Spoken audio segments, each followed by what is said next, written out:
Okay, for this one, we are going to graph the information in our table onto the coordinate plane and then see if it's proportional. So the first ordered pair is going to be x is 3 and y is 12. So we start off here at the origin. We go x, that's going across 3, and we're going up 12, and we're putting a little dot there. Our second ordered pair would be 4, 16. So we start off at the origin, go to the right 4 and up 16.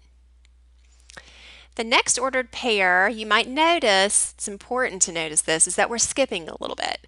So we went from 3 to 4, but now we're going from 4 to 6. So we have to be really careful that this ordered pair gets plotted correctly. So it's 6, 24.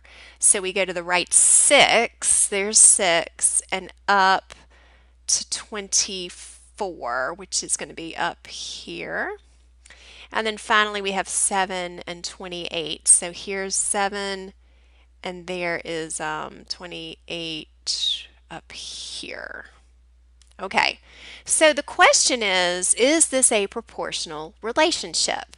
Well, we have learned that the two things that all proportional relationships have in common when you graph them is they make a straight line and they go through the origin. So the best thing to do right now is to actually make a line. And so I'm going to start up here with this point, and I'm going to go through these other points, and I'm going to keep on going, oops, until I make sure that I'm actually going through the origin, and looks like that I am. So this little point here, this little point here, there's a point up here, they are all on this line, which means that the answer here is yes. Now, the question about what is the unit rate, couple different places to look for that.